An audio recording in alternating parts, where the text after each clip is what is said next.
उनके विषय में सरकार को कोई ना कोई नीति बनानी चाहिए, कोई ना कोई रेगुलेशन बनाना चाहिए। हमने कांग्रेस पार्टी ने 2024 के अपने लोकसभा चुनाव के घोषणा पत्र में भी गिग वर्कर की जीवन सुरक्षा और उनकी आय को लेकर प्रावधान वादा किया था।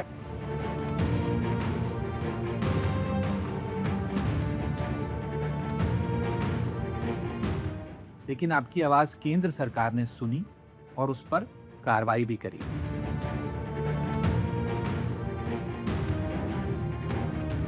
बिल्कुल सरकार की सही सोच है, क्योंकि 10 मिनट में कोई सी भी कंपनी वो क्या उनका क्या है सर, वो तो घर बैठे बैठे हैं, करना तो हमने पड़ता है ना।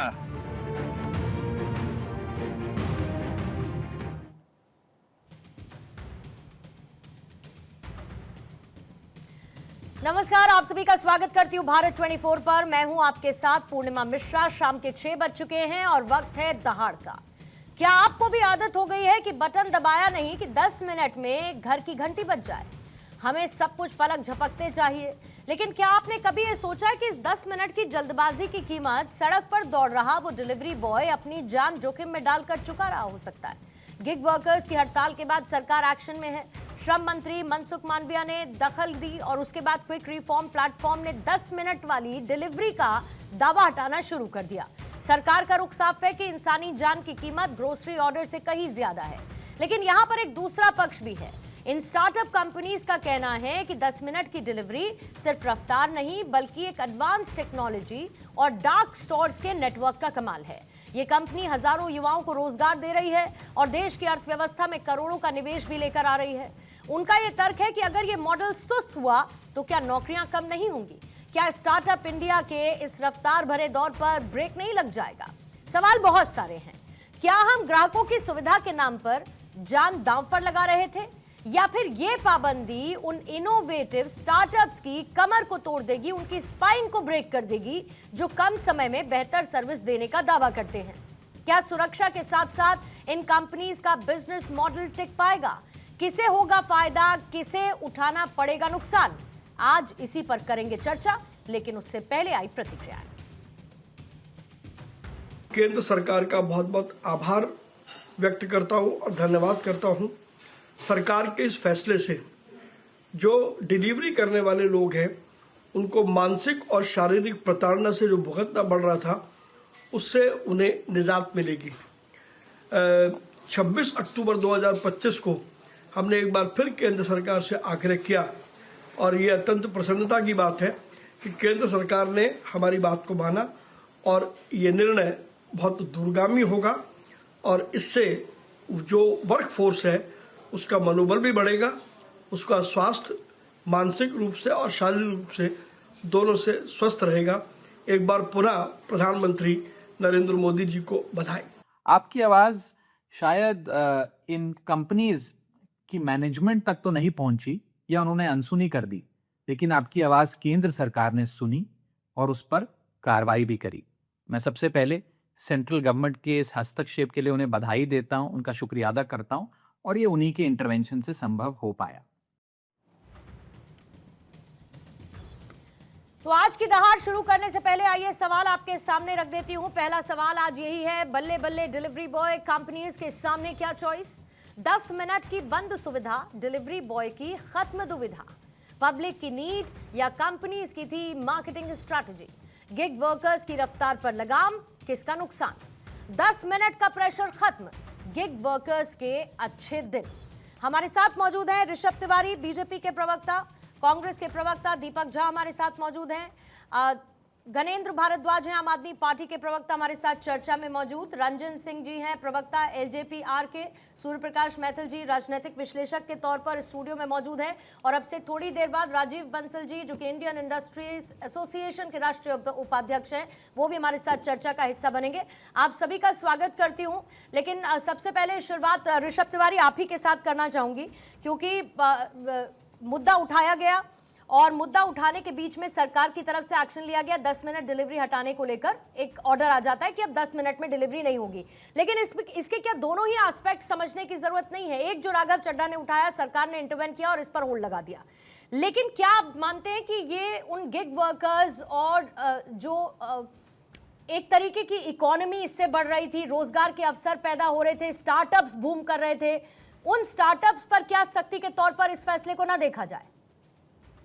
पूर्णिमा जी, सबसे पहले धन्यवाद इस महत्वपूर्ण विषय पे चर्चा में आमंत्रित करने के लिए।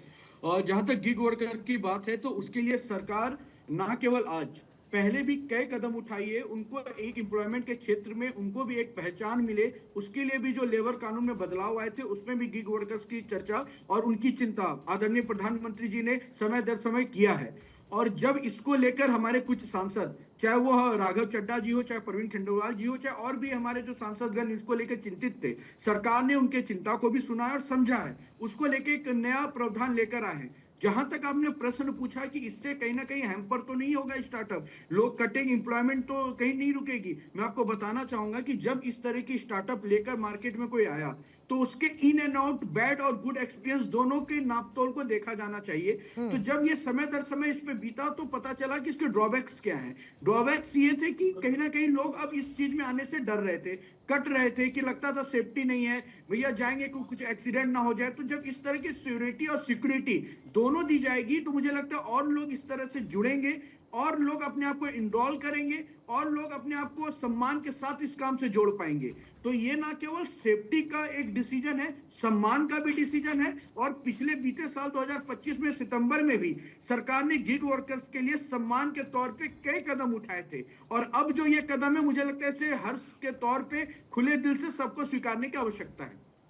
ठीक है गणेश साहब, राघव चड्ढा ने ये मुद्दा उठाया और जाहिर है इससे पहले हड़ताल भी देखने को मिली थी, माना जा रहा है कि उसका भी एक असर ये देखने को मिल रहा है।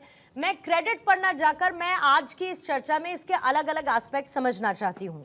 आप बात करते हैं कि एक मॉडल गवर्नेंस होना चाहिए, सरकार ने हस्तक्षेप किया, उस गवर्नेंस की तरफ वो बढ़ी जिसका क्रेडिट भी आपकी तरफ से दिया गया है। आप इसे एक मार्केटिंग बबल बताते हैं, लेकिन आई एम श्योर आप भी इस 10 मिनट डिलीवरी का इस्तेमाल भरपूर करते होंगे।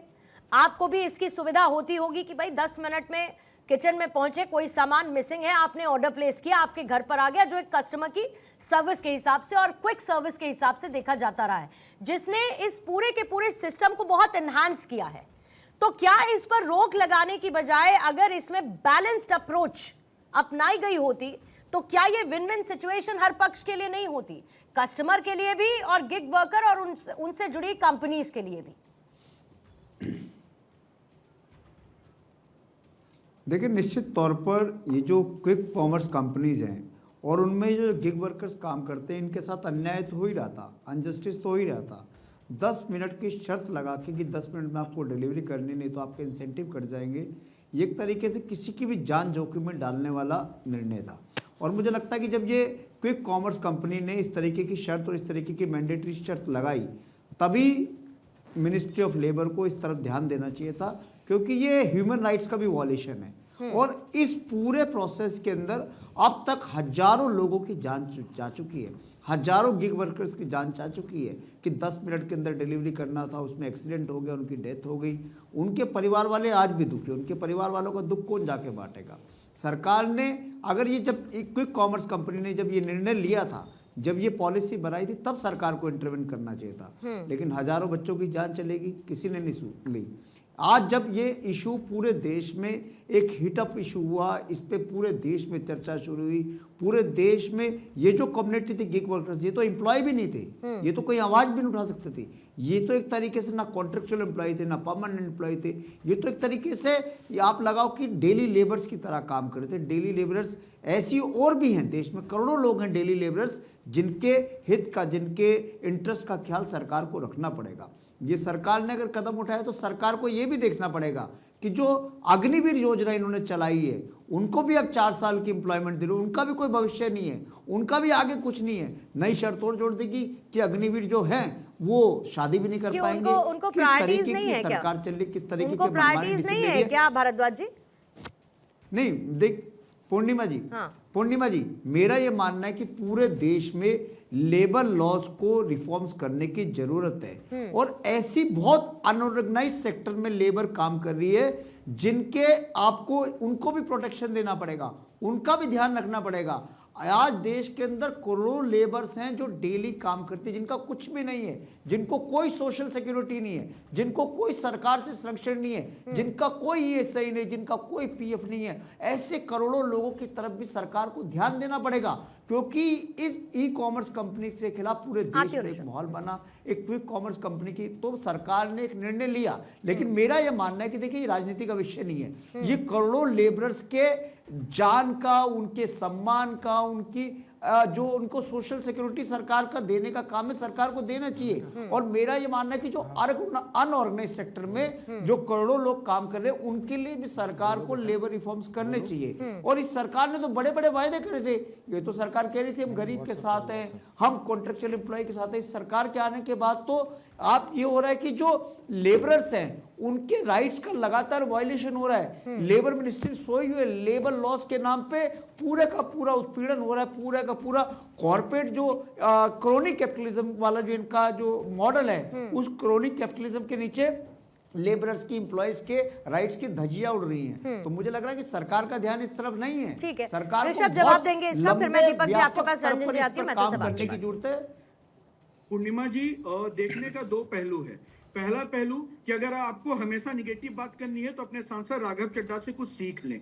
उन्होंने आज के दिन में केवल सकारात्मक बातें कही हैं और सरकार का खुले दिल से स्वागत किया है। पॉइंट 1। दूसरी बात, थोड़ा सा रिसर्च करके अगर आते हैं आम आदमी के प्रवक्ता, तो उनको यह पता होता है कि अभी 2 महीने पहले ही सरकार ने लेबर रिफॉर्म किया है और 4 ऐसे महत्वपूर्ण बदलाव लेबर्स के लिए लाए हैं, जिसमें गिग वर्कर्स को भी इंप्लॉयमेंट की श्रेणी में लाया है। तो ये पढ़े नहीं, अलग विषय है और आगे डिबेट में। दूसरा, उन्होंने 8 घंटे का लेबर वर्किंग ड्यूरेशन लाया। उसके बाद ये तक किया कि अगर एक इंप्लॉय भी कहीं काम कर रहा है, सेफ्टी के पॉइंट ऑफ व्यू से अगर उसका वर्क डैमेज होता है तो उस सारे प्रक्रिया को लाना पड़ेगा। 10 एम्प्लॉयमेंट की श्रेणी में भी आपको पीएफ सेक्शन में लाना पड़ेगा। ऐसे महत्वपूर्ण कई रिफॉर्म्स लेबर के हो रखे। तो भैया पढ़ कर आइए ना, आप किस तरह की गवर्नमेंट चाहते हैं? अगर कोई विपक्ष हमें अच्छा सकारात्मक कोई सुझाव दे, हम स्वीकार लें तो भी खराब, ना स्वीकारें तो भी खराब। कम से कम अपने सांसद राघव चड्ढा जी से सीख लें। विरोधाभास का मतलब ये नहीं होता है कि कुछ भी आके बोले। और अग्निवीर को कहां से इंप्लीमेंट कर रहे हैं साहब?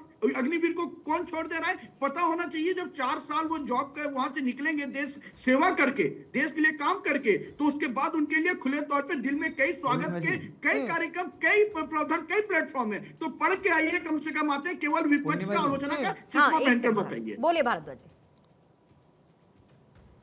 रिफॉर्म हो चुका है, इनको बता दीजिए अगर नहीं पढ़े। देश के अंदर आज तक अभी, अरे मिश्रा जी चुप हो जाइए। पूर्णिमा जी, आज तक देश के अंदर जो मिनिमम वेजेस है वो किसी सरकार ने तय नहीं करे। दिल्ली की अरविंद केजरीवाल जी की सरकार थी जिन्होंने दिल्ली में मिनिमम वेजेस को लागू करा। आज पूरे देश में मिनिमम वेजेस को लागू करने की जरूरत है। आज लेबरर्स को प्रोटेक्शन देनी पड़ेगी और वो लेबर जो करोड़ों लेबर जो अनऑर्गेनाइज सेक्टर में काम कर रही है, उनकी सोशल सिक्योरिटी की बात कौन करेगा? उनकी हेल्थ की बात कौन करेगा? उनके परिवार की बात कौन करेगा? उनको हक मिले, इसको कौन इंश्योर करेगा? इसको इंश्योर करने का काम सेंट्रल गवर्नमेंट का है। और ये बीजेपी के प्रवक्ता इनको चुप कराइए, मॉडल लेकर आते हैं। तो नहीं, पर जो आप सवाल दोबारा से नरेंद्र जी उठा रहे हैं, भारद्वाज जी, अभी जो सवाल आपने दोबारा उठाया वो उसका जवाब पहले ही दे चुके हैं। वो उसका जवाब पहले ही दे चुके हैं। आपने अनऑर्गेनाइज सेक्टर्स की बात की, पहले मेरी बात खत्म होगी। नहीं तो उसी का तो जवाब उन्होंने दिया पहले, आपने सुना नहीं शायद। कह रहा हूं मैं फिर, पूर्णिमा जी, पूर्णिमा जी, नहीं मैंने सुना था, मैं फिर कह रहा हूं, देश के अंदर करोड़ों डेली बेसिस लेबरर्स हैं, उनके भी हक की बात कौन करेगा? वो भी लेबरर्स हैं, उनके लेबर लॉस की बात कौन करेगा? उनको मिनिमम वेजेस मिले, इसको कौन इंश्योर करेगा? उनकी फैमिली की बात कौन करेगा? उनकी सोशल सिक्योरिटी की बात कौन करेगा? उनके हक की बात कौन करेगा? मैं यही तो कह रहा हूं कि ये भी सरकार को देखना पड़ेगा। सरकार का काम है, केंद्र में आपकी सरकार है, आप लॉ बनाइए, लॉ को इन्फोर्स करिए। और जो लोग लेबर लॉस के खिलाफ कानून करते हैं, जो उत्पीड़न करते हैं मजदूरों का, जो लेबरर्स का उत्पीड़न करते हैं, ऐसी संस्थाओं के खिलाफ ताला लगाइए। लेकिन आज हो कह रहा है, मैं फिर कह रहा हूं कि ये क्यों हो रहा है कि क्रोनी कैपिटलिज्म का पूरा एक मॉडल मोदी गवर्नमेंट में चल रहा है। जल्दी से ऋषभ इसका क्विकली प्लीज जवाब देंगे जल्दी से। लेकिन जो बात इन्होंने कही उसमें एक पॉइंट और एक पर्सपेक्टिव तो ये है कि लेबर लॉज बना दिए जाते हैं, लेकिन उन लेबर लॉज का क्या पालन हर जगह उस तरीके से होता है? मतलब ये किताबों की रूल बुक वाली बात हो गई, जिसको मानना है मानता है और नहीं मानने वाले तो नहीं भी मानते हैं ना। पूर्णिमा जी, कोई भी कानून बनाया जाता है तो ये सोच के बनाया जाता है कि देश उसको स्वीकारेगा, और जो नहीं स्वीकारता है उसके लिए भी विजिलेंस कमेटी बन रही है। इसलिए इसके हॉस्पिटल बढ़ाए जा रहे हैं। और जो बार बार कह रहे हैं ना, उन जो डेली वर्कर्स, अरे भैया उनको ही बदला है हमने। 8 घंटा पढ़िए, न्यू लेबर रिफॉर्म्स लॉ जो आया है देश में, पढ़िए। वही मैं कह रहा हूँ, बदलाव आ चुका है। आप नहीं पढ़ के आए हैं सर, होता है, समय नहीं मिला होगा आपको, पढ़िए आप। ठीक है दीपक जी, क्या लगता है आपको सरकार के इंटरफेरेंस के बाद जो फैसला लिया गया गिग वर्कर्स के लिए, इसके कौन कौन से एस्पेक्ट्स आप देखते हैं? कहने का मतलब गिग वर्कर्स के लिए इसको आप पूरी तरीके से राहत के तौर पर देखते हैं, या आपको लगता है कि इससे उनको जो आय की अपॉर्चुनिटीज थी उसमें डिक्लाइन हो सकता है? संभवतः ये भी संभव है। कस्टमर सर्विस पर इसका इम्पैक्ट पड़ेगा। जितने भी स्टार्टअप्स हैं जो इस मॉडल की तरफ जा रहे थे, जो आने वाले समय में एक बड़ा योगदान इकोनॉमी में देता, क्योंकि इसका एनहांसमेंट तो हो ही रहा था, उस पर कहीं ना कहीं एक हॉल्ट या एक हर्डल पैदा होगा इस फैसले के साथ। देखिए पूर्णिमा जी, सबसे बड़ी बात है, इसके दो पहलू हैं कि 10 मिनट में डिलीवरी करने के लिए आदमी क्यों मजबूर है, कंपटीशन इतना ज्यादा है, या आदमी मार्केट कंपनियां पीछे न रह जाए, ये है। तो इसके दो पहलू हैं, दोनों पहलुओं पे मैं चर्चा करूंगा। लेकिन इस पे आने से पहले मैं बताऊंगा कि 2022 में जब राहुल गांधी जी ने भारत जोड़ो यात्रा शुरू किया था, उस वक्त उन्होंने मांग शुरू कर दिया था कि तब से कि गिग वर्कर्स के लिए हम काम करना है और इनके लिए एक ऐसा प्लेटफॉर्म और ऐसा बिल लाया जाए जिसके तहत 14 सितंबर 2023 में राजस्थान, तत्कालीन गहलोत सरकार ने राजस्थान में बकायदा गिग वर्कर्स के लिए एक एक्ट लेके आया था और पास कर दिया था। और 2025 में अभी कांग्रेस की सरकार ने भी एक बिल पास कर दिया कि वहां के गिग वर्कर्स के साथ कोई भी इस तरह के चीजें ना हो जो कि उनके मानवाधिकार को हनन करती है। देखिए, समय पे हर व्यक्ति को हर चीज चाहिए, ये बिल्कुल जायज बात है। एक कस्टमर के नजरिए से देखिए और एक सेल्समैन के नजरिए से देखिए, तो दोनों आप अपनी जगह सही है कि भाई आपको 10 मिनट में चाहिए, लेकिन इसके कुछ मापदंड तय करने कि भाई 5 किलोमीटर के दायरे में है, 2 किलोमीटर के दायरे में स्टोर रूम है, वहां से आपको जाने में कितना टाइम लगेगा, एक कंपनियों को प्रायोजित तरीके से देखना पड़ेगा। तो सरकार की जिम्मेदारी इस पे बनती है कि ऐसा कानून लाए। तो आज मैं पक्ष और विपक्ष की बात नहीं करूंगा, एक सामूहिक प्रयास है। देश में इतनी बेरोजगारी है तो लोग पीएचडी होल्डर, इंजीनियर, डॉक्टर गाड़ी चलाने के लिए बेबस है, डिलीवरी बॉय बनने के लिए बेबस है, तो सरकार उनको कम से कम इतनी सुरक्षा दे रही है। तो हमें धन्यवाद, मोदी जी तो एक बार बनता है, वैक्सीन दिया, कोरोना दिया, सब कुछ दिया मोदी जी, तो हम एक बार धन्यवाद मोदी जी तो बोल ही सकते हैं कि इतने सारे बेरोजगार भाइयों को कोरोना किसने दिया? इतनी सुविधा दे रहे हैं, तो धन्यवाद मोदी जी। लेकिन देखिए, ओला, उबर, जेप्टो, स्विगी, जोमेटो सारी कंपनियां हैं, लेकिन इन सब के कंपनियों में काम करने के लिए क्यों इतनी होड़ मची हुई है? क्योंकि आप काम नहीं करेंगे तो कोई दूसरा पीछे से आएगा और उनको इनसिक्योरिटी रहती है कि हमारी जगह कोई और न ले जाए। तो जो एक इनसिक्योरिटी है, नहीं तो एक हेल्दी कंपटीशन में दीपक जी क्या समस्या हो सकती है? मतलब अगर आप मार्केटिंग, और डेफिनेटली उसकी कॉस्ट किसी व्यक्ति की जिंदगी नहीं हो सकती, डेफिनेटली नहीं हो सकती, मैं वो नहीं कह रही, लेकिन हेल्दी कंपटीशन में क्या समस्या है? कस्टमर ओरिएंटेशन सर्विस, इसी को तो कहा जाता है कि आप किसको कितनी बेहतरी के साथ, कितनी कम कॉस्ट में, कितनी क्विक सर्विस दे सकते हैं। और ये सिर्फ गिग वर्कर्स तक सीमित नहीं है ना, ये तो ओवरऑल है, जिसका इस्तेमाल आप भी करते होंगे, आई एम श्योर। भाई आप ओला उबर खोलते हैं, आपको ओला की सर्विस ज्यादा महंगी लगती है तो आप उबर पे स्विच करते हैं। आपके पास पैसा देने की क्षमता है और ओला सर्विस आपको क्विकली मिल रही है तो आप ओला सर्विस पे चले जाएंगे। यही तो हेल्दी कंपटीशन है। इसीलिए पूर्णिमा जी, मैं आपकी बात से सहमत होते हुए इसीलिए मैंने कहा कि एक कंपटीशन का जमाना है। हर कंपनियां चाहती हैं तत्काल डिलीवरी हो, चाहे वो किसी भी प्रोडक्ट हो, कोरियर से लेके हवाई जहाज तक, सब everything we want on time. तो जब टाइम की बात आती है, लेकिन इसमें मजबूरियां आपको समझना पड़ेगा। इस फील्ड में आपको मोटरसाइकिल से, साइकिल से जाना पड़ा है। अगर आपको 10 किलोमीटर 15 किलोमीटर से दूर और 10 मिनट दिया जाएगा तो नहीं, लेकिन ऐसा नहीं होता है ना दीपक जी, ऐसा नहीं होता है ना इसमें। अगर आपने इसके मॉडल को, अगर आप इसके मॉडल को समझकर बैठे हो सर, तो आपके घर की दूरी के पास 300 मीटर 400 मीटर पर डाक हाउसेस होते हैं।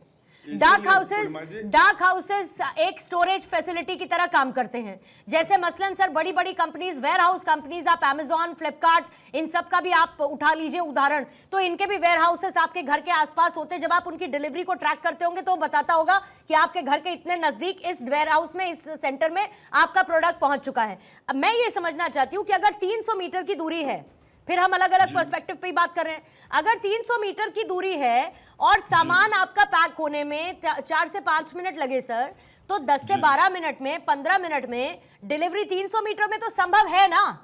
तो इसमें किसी का खून तो नहीं हो रहा, इसमें किसी के साथ अत्याचार तो नहीं हो रहा, ये मॉडल बेस्ड ही उसी पर है। आप समझिए ना मैं क्या कह रही हूँ। बिल्कुल पूर्णिमा जी, ये मॉडल उसी पे बेस्ड है, इसलिए मैं कह रहा हूँ कि इसमें कोई तकलीफ नहीं है अगर आपके 500 मीटर के अराउंड में है या 2 किलोमीटर के अराउंड में है और टाइम आपको दिया जाता है, इसमें कोई दिक्कत नहीं। बात यह है कि सोशल सिक्योरिटी, लाइफ सिक्योरिटी और आत्मसम्मान के साथ गिग वर्कर्स जी सके, उनका भी एक सम्मान होना चाहिए। तो ये दोनों, ये सोशल रिस्पॉन्सिबिलिटी भी है, हमारी भी रिस्पॉन्सिबिलिटी है, आपकी रिस्पॉन्सिबिलिटी भी है और सरकार की भी रिस्पॉन्सिबिलिटी है। सरकार इस तरीके से कानून लाए कि उनको मेन स्ट्रीम में लेकर आ सके। उनको इससे फिर ना कहा जाए कि ये डिलीवरी बॉय है या ऑटो रिक्शा है या उबर ड्राइवर है, इस तरीके से नहीं। देखिए, जो प्रोफेशनल लोग होते हैं उनका सम्मान होना चाहिए। और इस देश में जो अपना काम करते हैं, आत्मनिर्भर, जिनकी हम बात करते हैं कि आत्मनिर्भर भारत बनाना है, तो 2 करोड़ नौकरी तो नहीं दे पाए नरेंद्र मोदी जी, वो कोई बात नहीं। देश अभी भी उस मुद्दे पे तलाश कर रहा है कि 2 करोड़ नौकरी शायद आज मिल गई होती। तो इस तरीके से गला काट कंपटीशन या प्रतिस्पर्धा नहीं होता, जो कि आज एक बड़ी अच्छी बात है। भारद्वाज जी ने भी कहा, झा साहब ने भी कह दिया, आज हम राजनीति करने नहीं बैठे हैं, लेकिन हम घूम फिर के पहुंचेंगे उसी पर कि आप इतनी नौकरी नहीं दे पाए और भारद्वाज जी कह देंगे कि भाई सरकार ने ऐसा किया था, ये नहीं कर पाई। हमने आम आदमी पार्टी, अरविंद केजरीवाल ने ऐसा कर दिया, आपने राजस्थान का उदाहरण दे दिया। हम राजनीति नहीं करने आए हैं, लेकिन हम बात राजनीति की करेंगे क्योंकि है तो हम पार्टी के प्रवक्ता ही।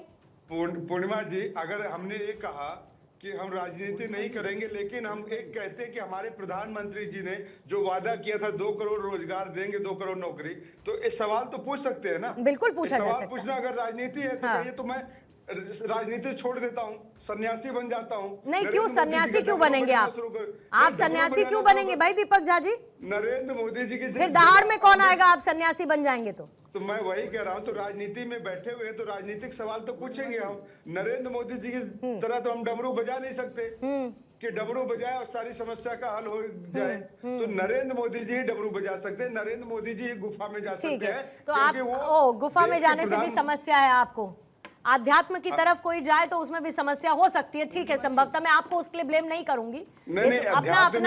अपना ख्याल और ये अपनी समझ हो सकती है। नहीं, ठीक है, आपने अभी उस पर भी सवाल खड़ा कर दिया। नहीं, ठीक है, कोई बात नहीं दीपक जी, मैं फिर उस तरफ नहीं जाती क्योंकि फिर पूरा देखिए डाइवर्ट हो जाएगा। मैं कह दूंगी कि प्रधानमंत्री जी साधना के लिए जाते हैं तो आपको दिक्कत है, प्रधानमंत्री जी सोमनाथ जाते हैं अगर डमरू बजाते हैं तो आपको उससे भी दिक्कत है। अब मैं आपसे सवाल नहीं पूछ सकती कि राहुल गांधी क्यों नहीं जाते सोमनाथ, राहुल गांधी जी ये क्यों नहीं करते, राहुल गांधी जी को जब जरूरत पड़ती है तो जनेऊ पहन लेते हैं। तो मैं बेवजह इन सब पे नहीं जाऊंगी, दिक्कत हो जाएगी इसमें ना, फिर चर्चा इधर उधर चली जाएगी। ठीक है, कोई बात। मैं बेवजह मैं ये भी नहीं कहूंगा कि करें जी, आती हूँ, थोड़ा समय दीजिए प्लीज। 10 सेकंड। मैं कहूंगा सोमनाथ के अलावा भी इस देश में और भी ज्योतिर्लिंग बिल्कुल है सर, बिल्कुल है, लेकिन विपक्ष को नहीं दिखेगा कि प्रधानमंत्री ने इस देश में क्या किया जिसकी वजह से तीसरी बार यहाँ के 140 करोड़ जनता ने उनको चुनकर केंद्र में बैठाया।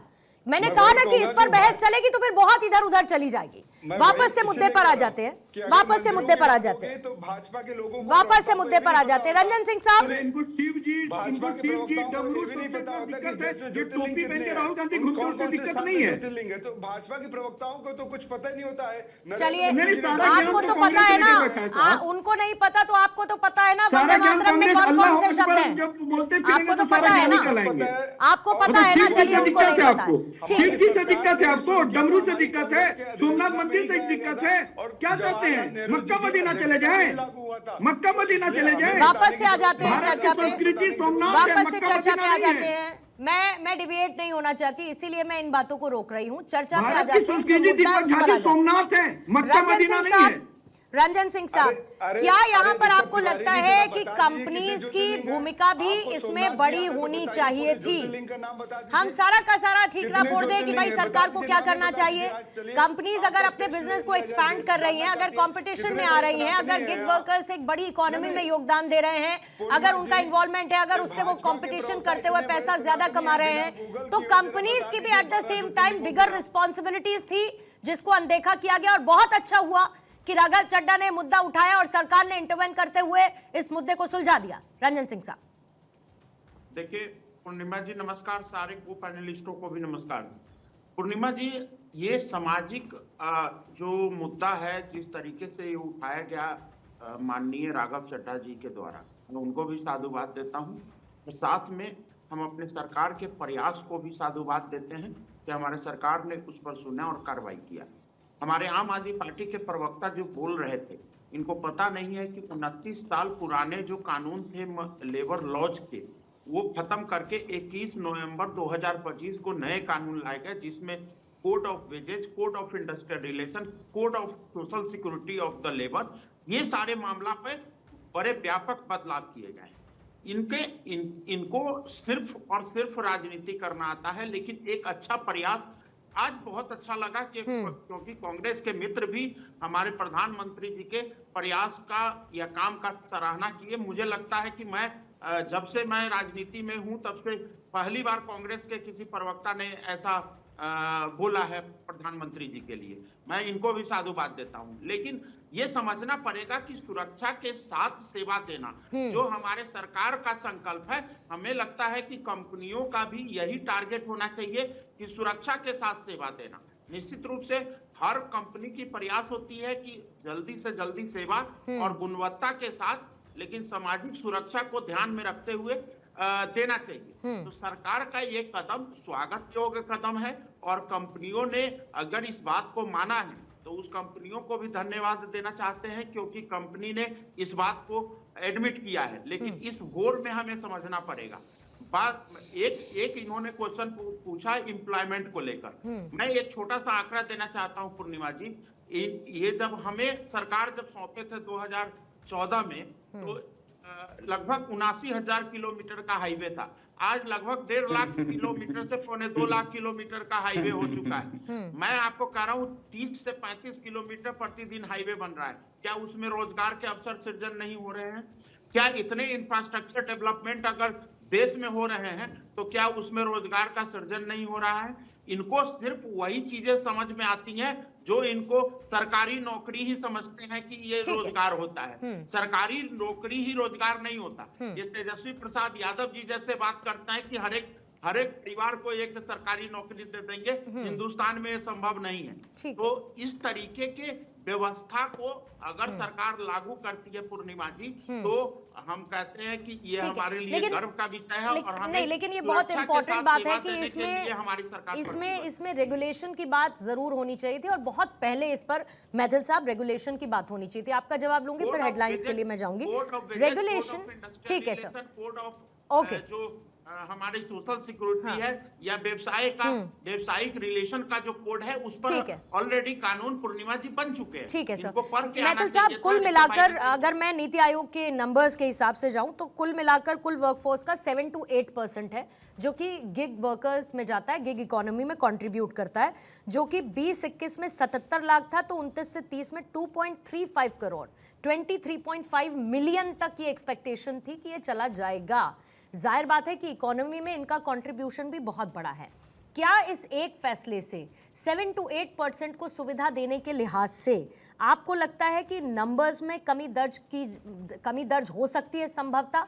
और अगर हो रही है तो फिर इसका एक विकल्प भी तो होगा कि हम अगर इसको रेगुलेट करते हुए और ये रेगुलेशंस लागू हो, क्योंकि गिग वर्कर्स और ये सारी की सारी कंपनी इन रेगुलेशन से बहुत आगे निकल चुके हैं। धन्यवाद पूर्णिमा जी। पहले तो आपको और पूरे देश को भारत माता की जय, वंदे मातरम। और मैं ऐसा समझता हूं कि जो निर्णय आया है, इस निर्णय में छोटा सा करेक्शन अत्यंत आवश्यक था।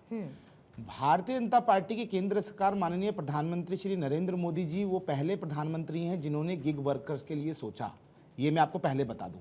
और उन्होंने जो अभी लेबर लॉज में अमेंडमेंट किया है उसके अंदर ESI, इंश्योरेंस, PF ये तीनों मैंडेटरी कर दिए। साथ में अपॉइंटमेंट लेटर मैंडेटरी कर दिया। मिनिमम वेजेस और टाइमली पेमेंट ये भी मैंडेटरी कहा। और साथ में डिजिटल आइडेंटिफिकेशन नंबर ये ओनली फॉर गिग वर्कर्स है, ये भी उन्होंने किया। और साथ में एक सोशल सिक्योरिटी फंड क्रिएट करने की उन्होंने जो है उस बिल में जो है वो जगह रखी है। अब आप ये समझिए कि अभी जो कांग्रेस के प्रवक्ता हैं वो कह रहे थे कि बीजेपी ने क्या किया। मैं ये कहूंगा प्रभु अगर आपने 60 साल में कुछ किया होता तो शायद स्थिति ये नहीं होती, पहली चीज। दूसरी चीज, मैं केंद्र सरकार से भी कहना चाहता हूं, आज पहली बार इस मुद्दे के ऊपर एक छोटा सा डिसएग्रीनेस है कि किसी भी समस्या का समाधान ये नहीं कि आप उसको काट दीजिए, उसके अंदर आपको कुछ थोड़ा बहुत अल्टरेशन करना अत्यंत आवश्यक है। आप कर सकते हैं। हाँ, 10 मिनट डिलीवरी ये एम्प्लॉयमेंट के लिए भी एक क्रिएशन है। साथ में एक जो मांग क्रिएट होती है, एक रिक्वायरमेंट जो क्रिएट होती है, ये उसका बहुत बड़ा पॉइंट है। जो आप कह रही थी कि परसेंटेज ऑफ जो है नंबर्स कम होंगे, क्योंकि मैं ये मानता हूं कि सरकार को 10 मिनट डिलीवरी को बैन नहीं करना चाहिए था, जबकि उसमें एक्स्ट्रा इंसेंटिवाइज कर देना चाहिए था। और ये चीज प्रावधान करना चाहिए था कि जो कर्मचारी 10 मिनट डिलीवरी देके आएगा उसको एक्स्ट्रा इंसेंटिवाइज किया जाएगा, पहली चीज। और बहुत अच्छे से आपने बोला कि 300, 400, 500 मीटर का जो हब हाउस होता है, बिल्कुल मैं भी सहमत हूं। और मेरे परिवार में भी एक हब हाउस है इसका, ब्लिंकिट का। तो मैं ये मानता हूं, मुझे अच्छे से पता है इसका सिस्टम पूरा का पूरा। एक बात और जो अभी बोल रहे थे हमारे प्रभु दीपक झा जी, सोमनाथ, मल्लिकार्जुन, महाकालेश्वर, ओंकारेश्वर, केदारनाथ, भीमाशंकर, काशी विश्वनाथ, त्र्यंबकेश्वर, बैद्यनाथ, नागेश्वर, रामेश्वर और गणेश्वर, साथ में जागेश्वर और अमरनाथ जी, ये जो ज्योतिर्लिंग और महाशिवलिंग है, इसके अलावा कोई बैंकॉक और पटाया में शिवलिंग है जो आप दर्शन करने राहुल गांधी अरे मैथिल साहब, ठीक, इन 12 में कभी गए क्या? आप हमारी आस्थाओं के ऊपर हमेशा चोट करते हैं। प्रधानमंत्री जी ने डमरू बजा दिया तो आपके पेट में दर्द हो गया। वो पोप की रोम में जाकर नाक रगड़ने वाली कांग्रेस, यहाँ बैठकर पोप के लिए बिछ जाने वाली कांग्रेस, यहाँ बैठकर हमारा अपमान करती है। मुद्दे पर, एक चीज और, मुद्दे पर रहते हैं। शर्मा साहब, जरा पॉलिटिक्स से इतर मैं आपसे समझना चाहती हूँ कि पहले जो व्यवस्था थी, अब उस व्यवस्था में बदलाव, यानी 10 मिनट की डिलीवरी नहीं होगी। थोड़ी देर पहले मैं देख रही थी अलग अलग प्लेटफॉर्म्स पर, क्योंकि पर्सनली स्पीकिंग मैं खुद इन प्लेटफॉर्म्स का बहुत इस्तेमाल करती हूँ, तो कहीं पर 11 मिनट हो गया, कहीं पर 13 मिनट हो गया। 10 मिनट की रोक लगी तो 11 मिनट हो गया, 13 मिनट, खैर जब से एप्लीकेबल होगा वो एक अलग बात है।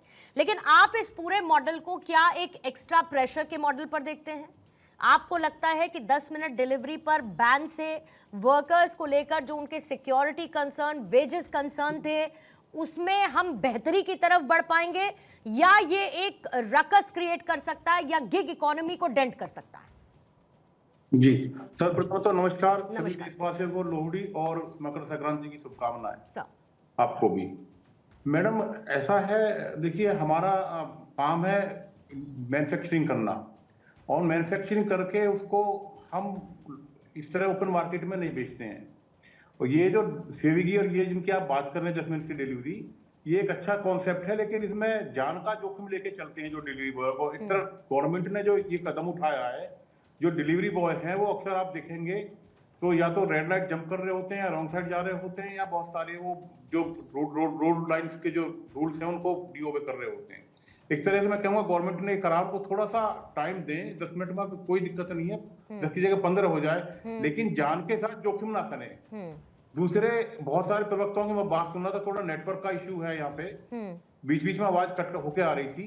प्रोडक्शन में उसमें कोई अंतर नहीं आना, इससे 10 मिनट जाए या 15 में जाए, जिसको जो सामान चाहिए होगा वो आधे घंटे में मिलेगा, या 15 मिनट में मिलेगा, 20 मिनट में मिलेगा।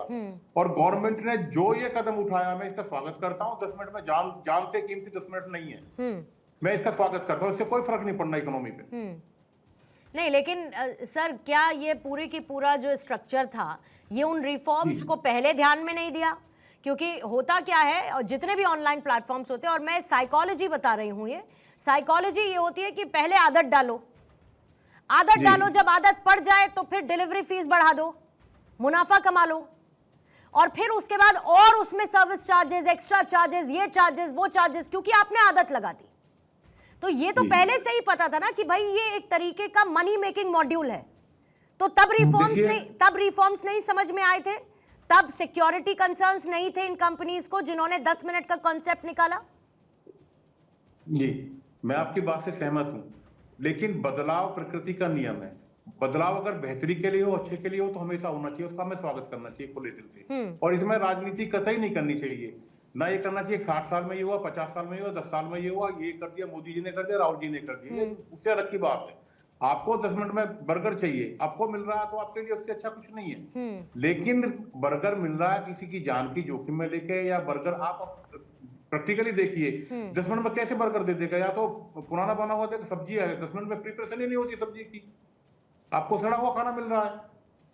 मैं तो इसका स्वागत करता हूं गवर्नमेंट के कदम नहीं का। तो सर सॉरी बट खाने का आइटम तो छोड़ दे, जो नहीं मैं पैकेट फूड है उनकी तो बात छोड़ दीजिए, जो बने हुए खाना जैसे सब्जी लाल मंगवाया आपने 10 मिनट में, वो कैसे बन जाएगी मैडम? आप सोचिए, प्रैक्टिकली सोचिए।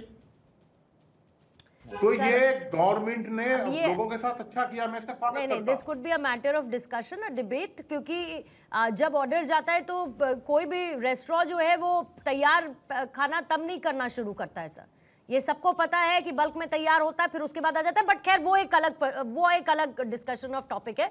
लेकिन इन सब में मैं फिर वही कह रही हूँ मैथिल साहब कि मेडिकल कवर देना है, सिक्योरिटी देनी है, पहले आपने नहीं सोचा, आपने मुनाफा कमा लिया, आदत लगा ली, फिर उसके बाद अचानक से ये मुद्दा आया।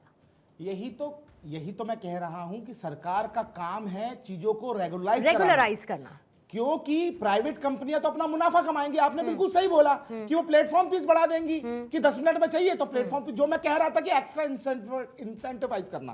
लेकिन यहां नरेंद्र मोदी जी की आपको तारीफ करनी चाहिए, श्रद्धेय प्रधानमंत्री जी ने 10 लाख रुपए का कवर जीवन बीमा के रूप में और 5 लाख का कवर एक्सीडेंटल के रूप में हर गिग वर्कर को दिया है। ये इतना बड़ा हृदय उन्होंने दिखाया गिग वर्कर्स के लिए।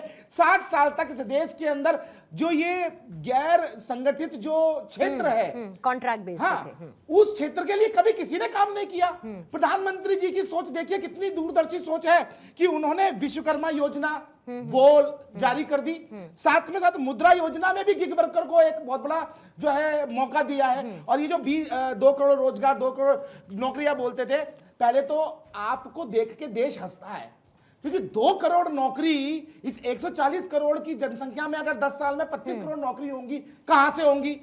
उनका हमेशा तात्पर्य था यो रोजगार के साधन सृजन कराना, और वो किया। अगर प्रधानमंत्री मुद्रा योजना का आप डेटा उठा के देखेंगे तो 36 करोड़ से ज्यादा प्रधानमंत्री मुद्रा योजना के लाभार्थी है। आपकी तरह नहीं कि ऊपर से 1 रुपया चलेगा और नीचे 10 पैसे पहुंचेगा, जैसा कि आप जी राम जी में भी कर रहे हैं। और अभी राजस्थान की इन्होंने बात की थी, तो दीपक जैन जरा उसके ऊपर कमेंट कर देना, जो 2000 करोड़ का अभी फिर से घोटाला पकड़ में आया तुम्हारा, जो बच्चों का दूध तुम लोग खा गए कोरोना काल के अंदर, लूटपाट करने के एक दिन की चर्चा में सब पर चर्चा नहीं हो सकती है। घोटाले के अवशेष अभी भी मिल रहे हैं, जब सरकार चलेगी उसके बाद। Let's stick to the topic ना मैथिल साहब। नहीं, मैं बता रहा हूं ना, भारद्वाज जी बोलिएगा, छोड़ रहे थे। भारद्वाज जी बोलिएगा। पूर्णिमा जी, सर पूर्णिमा जी, मैं फिर वही कह रहा हूं, ministry of labour and employment के डाटा के हिसाब से पूरे देश का जो वर्कफोर्स है ना, उसमें से 88% जो वर्कफोर्स है वो अनऑर्गेनाइज सेक्टर में काम करता है। और ministry of labour and employment ये कहती है कि इनके अधिकारों का हनन हो रहा है, इनकी कोई टाइमिंग नहीं है, इनकी कोई वर्क टाइमिंग तभी तो लेबर लॉ लाया साहब, कोई लीव का बेनिफिट हो गया, इनको पढ़ते क्यों नहीं है, सोशल सिक्योरिटी का बेनिफिट नहीं है। अरे पढ़ते क्यों नहीं हो? इसीलिए तो लेबर लॉ आए हैं भाई। अभी 4 महीने पहले क्या अमेंडमेंट हुआ है? अच्छा उनको बोल नहीं नरेंद्र भाई, क्या अमेंडमेंट? गलत बात है, रिपीटेशन मत कीजिए ना। बोलने दीजिए। जंगली को बैठा लिया डिबेट। नहीं, अरे कौन है? अरे ये तरीका फिर भारद्वाज जी देखिए ठीक तुम्हारी औकात जो दिल्ली में पता चल गई है। अरे साहब समझ में आया, और अब की बात तो बिल्कुल साफ हो जाओगे। मैथिल साहब प्लीज, भारद्वाज जी ये कमेंट मत क्या करिए सर प्लीज, कि किसको कहां से बैठा आम आदमी की दुहाई देने वाले, ये दंगी लोग, ये शीश महल में रहने वाले, दिल्ली को लूट के खाने वाले, दिल्ली को बर्बाद करने वाले, और अब अपनी जेबें भरने वाले शराब माफिया जंगली को बोलोगे कि मैं कौन हूं? मैं राष्ट्रवादी हूं। मैथिल साहब प्लीज, अब मैं राष्ट्रवादी हूं। मैथिल साहब बस ओके, ठीक है ठीक है, प्लीज अब ये है आम आदमी पार्टी की लैंग्वेज। पूर्णिमा जी भारद्वाज जी क्या है तरीका भाई ये? सियार है भारद्वाज जी क्या तरीका है ये? भेड़िए हैं ये आम आदमी को कहते हैं। नहीं तो क्या तरीका है सर ये देखिए क्या तरीका है क्या ये? कर रहा है? बोल थोड़ी रहा है। नहीं क्या तरीका है ये भारद्वाज जी? अरे किसी के नहीं इस तरीके से नहीं चलेगा भारद्वाज जी। किसी दूसरे की बात में सर एक सेकंड मैथिल साहब, एक सेकंड मैथिल साहब, फिर आप ही कर लीजिए। बात कहने दो ना। नहीं एक सेकंड भारद्वाज जी, एक बात याद रखिए सर, और आज के लिए और आगे के लिए भी, कि जबान पर लगाम दिखती नहीं है लेकिन होनी चाहिए। बेवजह की भाषा का इस्तेमाल चर्चा में और दहाड़ में तो बिल्कुल मत करिए सर। सर दहाड़ में तो बिल्कुल मत करिए, दहाड़ में तो बिल्कुल मत करिए। अगर आप सम्मानीय हैं तो जो भी मेहमान बाकी आए हैं वो भी उतने ही सम्मानीय हैं। इस बात का आप ख्याल रखिए और भाषा की मर्यादा का ख्याल रखा करिए सर। भारद्वाज जी मेरी इसको लास्ट वार्निंग आप समझ लीजिए, आगे के लिए भी इस बात को याद रखिए सर, ये लैंग्वेज नहीं चलेगी। पूर्णिमा जी, That's all. पूर्णिमा जी, मैं ये कह रहा हूं, मैं किसी की बात में कूदा नहीं, लेकिन आप ऐसी लैंग्वेज का इस्तेमाल नहीं कर सकते ना साहब। वापस टॉपिक पर आइए। 1 मिनट का टाइमर रखेंगे घनेन जी के लिए, उतने समय में अपनी बात रखेंगे वो। 1 मिनट का टाइमर रखिए। हाँ रखिए, बोलिए सर। मैं पूर्णिमा जी फिर कह रहा हूं, ministry of labour and employment ये कहती है कि हिंदुस्तान की 88% जो वर्कफोर्स है वो अनऑर्गेनाइज सेक्टर में काम करती है, और देश का ministry of labour and employment ये कहता है कि इनकी कोई सोशल सिक्योरिटी नहीं है, इनका कोई टाइम का, इनकी कोई वर्क टाइमिंग नहीं है, इनको कोई इंश्योरेंस का फायदा नहीं मिल रहा, इनकी वाइफ को कोई मैटरनिटी लीव नहीं मिल रही, इनको कोई लीव नहीं मिल रही, इनको कोई हेल्थ सिक्योरिटी नहीं मिल रही, इनको कोई ईएसआई नहीं मिल रहा, इनका कोई पीएफ नहीं मिल रहा, इनका कुछ नहीं, इनका कोई मिनिमम वेजेस तक तय नहीं है। ये मिनिस्ट्री ऑफ लेबर कह रही है, कौन करेगा? मैंने आपसे पूछा ये डेटा कब का है, इसको आपने अनसुना आप इग्नोर करोगे और आप कहोगे कोई आपसे सवाल भी ना पूछे, आपकी सरकार के डेटा से भी कोई सवाल ना पूछे, चलेगा। आपने तो अनऑर्गेनाइज्ड सेक्टर का आप खून चूस रहे हो, ऋषभ तिवारी कैपिटलिज्म को बढ़ावा दे रहे हो, आप देश को 2 उद्योगपतियों के हाथों में दे रहे हो, देश का एम्प्लॉय कहां जाएगा, देश का अनऑर्गेनाइज्ड सेक्टर में काम करने वाला लेबर। ऋषभ जी आवाज आ रही है आपको मेरी? कौन प्रोटेक्ट करेगा? प्रोटेक्शन देगा? बोलिए। मैम आपसे निवेदन होगा कि दहाड़ की जब आप शुरुआत करें तो एक आंख और एक कान के डॉक्टर को बगल में बैठाया करें, क्योंकि कुछ लोगों के कान में राजनीतिक मैलापन और आंखों में धुंधलापन बना रहता है। ये सारे पैनलिस्टों ने कह दिया, लेकिन अभी भी बिना पढ़े अनपढ़ टाइप बैठ जाएंगे, प्रवक्ता कहेंगे रिफॉर्म। अरे पढ़ के कहीं नहीं आते हो भाई, शिक्षा मॉडल की बात करते हो, अनपढ़ की तरह बैठकर बकर चक्कर करते रहते हो। पढ़ो पहले आप जाकर, कई बार बता चुके यहाँ पे चैनल पे। किसी का एजुकेशन सर्टिफिकेट नहीं चाहिए, आपसे मुद्दे पर आ जाइए। एजुकेशन सर्टिफिकेट नहीं चाहिए, एजुकेशन सर्टिफिकेट किसी का नहीं चाहिए, कौन कितना पढ़ा लिखा है। फिर निकलेगा तो फिर बहुत लोगों का एजुकेशन सर्टिफिकेट निकालना पड़ेगा फिर। नहीं ये बोलना पड़ेगा ना मैडम, निकालिए ना बीच में नहीं। भारद्वाज जी आपका समय हो गया, भारद्वाज जी आपका समय हो गया आपका समय। भारद्वाज जी, डिग्री चोर तिवारी जी बोलिएगा। ये डिग्री चोर सवाल पूछ रहे हैं सर, मेरे को माइक डाउन करना पड़ेगा। भारद्वाज जी मुझे मजबूर क्यों कर रहे हैं फिर आप? ये फर्जी डिग्री वाले बात, आप मुझे मजबूर क्यों कर रहे हैं आपका माइक डाउन करने के लिए? आपको समझ में नहीं आ रहा? ऋषभ जी टाइमर आपका ऑन है, प्लीज टॉपिक पर बोलिए, इधर उधर की बातें नहीं चाहिए मुझे। मैडम आप ये नहीं बताएंगे कि इधर उधर की बातें कौन सा है, मैं आपको ये बता दे रहा हूं। नहीं, मैं बिल्कुल बताऊंगी, मैं बताऊंगी, नहीं बता सकते, मैं बताऊंगी। आप यहाँ पर बैठकर किसी का एजुकेशन सर्टिफिकेट नहीं देंगे, मैं बताऊंगी। नहीं, आप किसी का एजुकेशन सर्टिफिकेट नहीं देंगे। मुद्दे पर बात करिए, मुद्दे पर बात करिए। किसी की समझ जो है, आपकी जो समझ है उसके मुताबिक बात करिए। मैम भारत 24 से मुझे अपनी समझ की सर्टिफिकेट नहीं चाहिए। आपको सर्टिफिकेट देने को कोई नहीं कह रहा है, सिर्फ इतना कह रही हूँ कि अपनी समझ के मुताबिक आप बात करिए, दूसरे का एजुकेशन सर्टिफिकेट मत मापिए। कोई प्रवक्ता बैठकर बार-बार झूठ बोल रहा है तो मेरे तो आप रखिए ना फैक्ट्स के साथ उस पर बात। जवाब दूंगा ना, मैं तो जवाब दूंगा ना। तो जवाब दीजिए ना फिर। हाँ तो मैं तो जवाब दीजिए। कोई अनपढ़ है, वो पढ़ा लिखा है, कोई पीएचडी होल्डर है, ये सब नहीं पूछना है मुझे आपसे। तो मैम ये अनपढ़ ही कहलाएंगे जब देश में लॉ रिफॉर्म आ चुका, उसके बावजूद ऋषभ जी आपका 1 मिनट इसके साथ खत्म हो जाएगा बेवजह की चर्चा में। आपने खत्म किया मैडम, हमने नहीं। पार्टी के ऊपर सवाल उठाएंगे तो जवाब देंगे। नहीं तो पार्टी के ऊपर अगर विपक्ष सवाल उठाएगा तो पार्टी को उसी का जवाब देना है, किसी का सर्टिफिकेट नहीं देना है। आप क्यों कह रही है कि आप किसी की डिग्री, मैंने डिग्री ऋषभ मांगा जी, क्या? मैं आपको 30 सेकंड्स का टाइमर फिर से रख रही हूं, अपनी बात मुद्दे पर पूरा कर लीजिए, बोलिए। मुद्दा मैडम स्पष्ट ये है कि कहने का विषय कि अगर आप देश के हित के लिए काम करेंगे तो देश की जनता को दिखता है। विपक्ष के कुछ सांसद जो सरकार के आज इन नीतियों के साथ खड़े हैं, उनके प्रवक्ता को उनसे सीख लेने की आवश्यकता है। दूसरी बात, तो दीपक झा जी ने हमसे पूछा ज्योतिर्लिंग के बारे में, तो हिंदू मुस्लिम वो लेकर आ गए। मैं उनको स्पष्ट करता हूं, मैं तो 12 ज्योतिर्लिंग गिना दूंगा अभी। आप बताएंगे कि वैद्यनाथ धाम का स्थापना कैसे हुआ, सोमनाथ तक किस नारी शक्ति ने वहां पे जाके रिफॉर्म करके मंदिर के लिए लड़ाई लड़ी।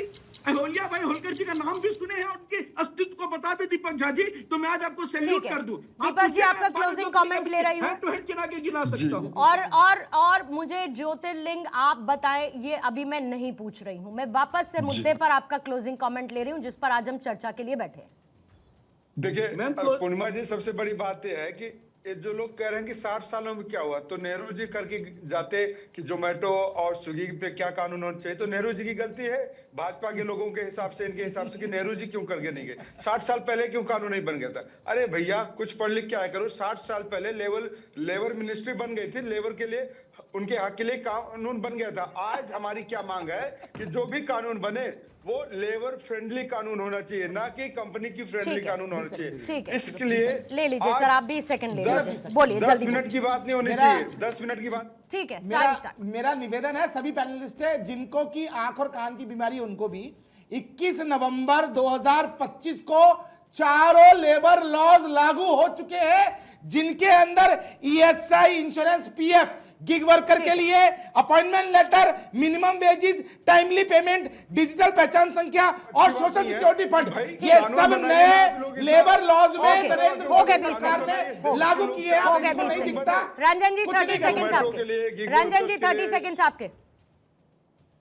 पूर्णिमा जी, मुझे लगता है कि 2012-13 में आम आदमी पार्टी का गठन हुआ था। 2012-13 में ई कॉमर्स का मार्केट का साइज, जिस समय एम्प्लॉयमेंट था लगभग 40,000 एम्प्लॉय काम कर रहे थे, आज लगभग 16 मिलियन एम्प्लॉय आज इस क्षेत्र में काम कर रहे हैं। तो अप्रत्याशित वृद्धि है और हमारे सरकार के डिजिटल क्रांति का ही नतीजा है। जब कोरोना पीरियड में भी हमारे और आपके घरों तक ये ई कॉमर्स के माध्यम से सामान पहुंचा, तो सहूलियत तो है, लेकिन ये सहूलियत लेकिन इसके लिए रेगुलेशन इंपॉर्टेंट है। इसके लिए सरकार प्रतिबद्ध बिल्कुल, है इसका एक और हम पॉजिटिव लोग एस्पेक्ट है कि चाहते हैं रेगुलेशन और हम लोग इंपॉर्टेंट चाहते है। हैं ठीक है, कि इस शर्मा साहब जल्दी से 10 सेकंड में सर क्लोजिंग कमेंट, फिर खत्म करूंगी। जी मैडम, ऐसा है, ये जो गवर्नमेंट ने पॉलिसी लागू की है ये कुछ लोगों के हित की है, और जो असंगठित क्षेत्र है लेबर का, उसमें बहुत सारे कॉम्प्लायंस लेबर के लिए लोग लागू नहीं है। जो पब्लिक इसमें फैक्ट्री में वर्कर्स काम करते हैं उनके लिए तो सारे लोग लागू होते हैं इंडस्ट्री में, तो लेकिन इस तरह के जो अनस्किल्ड लेबर, जो ये डिलीवरी वाले हैं, इनके लिए जो कंपनी प्रोवाइड करती है प्लेटफॉर्म, उन पे ये स्किल लागू नहीं होता। गवर्नमेंट ने बहुत अच्छा किया इनके लिए, जो कर दिया ये, इनके पॉलिसी बना दी, 10 लाख का कवर देंगे इनको, 10 मिनट की जगह फाउंडेशन खत्म कर दिया। मैं तो स्वागत करता हूँ इस कदम का गवर्नमेंट के। ठीक है, ये बहुत अच्छा कदम है। ठीक है सर, लेकिन इन सारे पर्सपेक्टिव को ख्याल में रखते हुए एक संतुलन बनाए रखने की जरूरत है। अगर हम तेज रफ्तार की बात करते हैं, अगर हम रोजगार निवेश को इसके आधारित हम बढ़ावा देना चाहते हैं, तो साथ साथ कोई भी इंसानी जान किसी हादसे का शिकार ना हो, उनको भी सिक्योरिटी मिले, वेजेस का उनका अगर मुद्दा है तो इसको रेगुलराइज करने की जरूरत है, जिससे शायद इन गिग वर्कर्स को राहत मिल पाएगी और कस्टमर्स के लिए भी ये फ्रेंडली साबित होंगे। बहुत बहुत शुक्रिया आपका ऋषभ तिवारी जी, दीपक झा जी आपका भी शुक्रिया, भारद्वाज जी हमारे साथ थे, रंजन सिंह साहब, सूर्य प्रकाश मैथिल साहब और सिंह साहब आपको भी धन्यवाद। दहाड़ की चर्चा में आज के लिए फिलहाल इतना ही। आप बने रहिए भारत 24 के साथ।